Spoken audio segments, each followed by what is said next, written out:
naye gwe lowoozaamu nti negiri emyaka giri egyatusala singa ye yali deputy president kyandibadde kiki kubanga byebyo byetutegeeza ne tosobola kutegeeza kintu nga tosobola na kukyogera kuba nti tuganye okugivinga up so si nti tuliwangula nkya kuba tuyinza okugenda mu kulonda nga Museveni bwakola n'awamba buli omu n'atuusa mukomera. Of course tetujja mmuleka kubanga we are going to go with the fight at every level, but make it normal to celebrate victory along the way. Find reasons to smile, find reasons to joke, because the struggle is our life. In any case, never to Jacob Museveni, struggle ya feja kuba tewedde, ata omulimu gujja kuba gutandise butandise.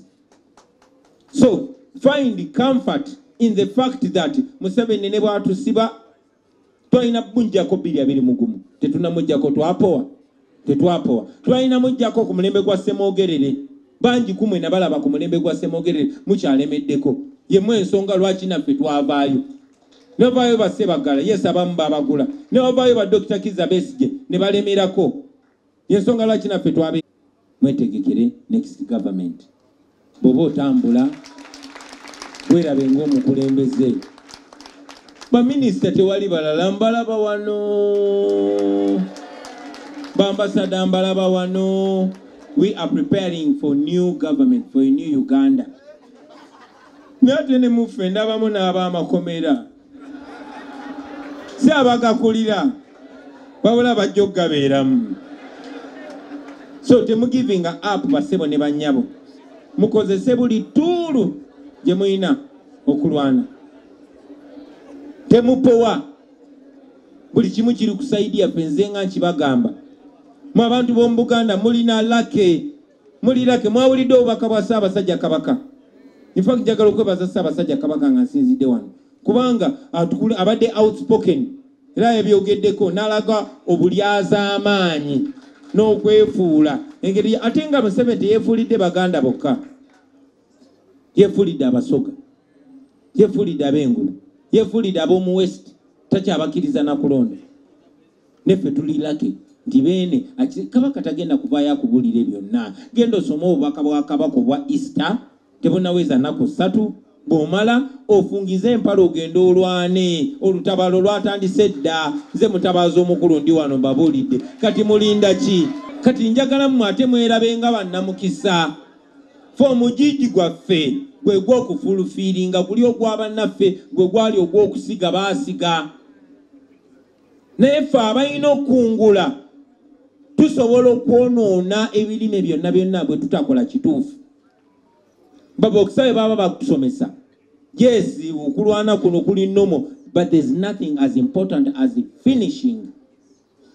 Kati tuli mu finishing. Museveni tumukubye Besigye bamukuba emmeme ne ziika kati ffe tukubye akabuto enaayeribye twetagamu kuba knock out eyo tukuŋŋaanye amaanyi gaffe mu mukono gwaffe ogwa ddyo ag'abavubuka, ag'abakyala, ag'abato, ag'abakulu, ag'abakadde tuube eŋŋumi tugikube Museveni ku luba. But that is going to take so much organization, preparation, discipline and self-sacrifice. Kwa mba mugenda mukulonda munnange bwe munaagenda nga muli ba candidate 3 oba 4 mubanga abakirekedde Museveni. Mulaba bwe twabadde wano e Kawempe nga kiri very clear nga Museveni yalina kyayagala okukola. As a matter of fact, okusinziira ku reports ze batuwa tiwaliwo ne ba candidate be yasponsoringa just okwawulamu akalulu. Baba bakimanyi tebakikola ku lwabwe kati bakikolera dictatori. Bannanga abantu bajja kusinga through that. Naddala mmwe abamu abazze okupikinga just emifaananyi naffe naye ng'omanyidde ddala. Then omale ogambe nze kasitambaako nange ne bengenzeeko. Temudividinga effort, temudividinga maanyi bwe mubanga ddala ekigendererwa ekyo kye muliko. Aza Comrade Right Honorable Joel Ssenyonyi olw'otukulembera obulungi sebo tukoze bulungi nnyo. N'abaka ba Parliament mwenna abali wano abaliyo kati ne ba incoming. naye abaliyo kati mutukoze bulungi nnyo abasinga obwo lifetime mubagambe bagenda kulaba ku malwaliro agakola in their lifetime mubagambe bagenda kulaba ku sente zaabwe nga zikola ebibagala in their lifetime ekyo tekigenda kolebwa ku mugigi mulala gonna kigenda kolebwa ku mugigi guno tulina obuvunanyizibwa okikola tugenda kikola nga Mukama ye mbezi waffe so mbawa omukisa gwa Katonda mugende mutobe mugende mutuuke eri abantu mubannyonnyola amazima mubeere ba mazima temwekiriranya buli muntu yenna yakutte ku miliyoni 10 mumulabise buli muntu yenna yeekulubesa n'abalabe b'abantu mumulabise Katonda ali naffe amateeka gali naffe abantu bali naffe tewali kisobola kutulema buli ddiini yonna egamba Katonda ali wamu n'abeesimbu buli ddiini yonna egamba Katonda tayinza kuyimirira n'abalyaz'amaanyi temubeera balyaz'amaanyi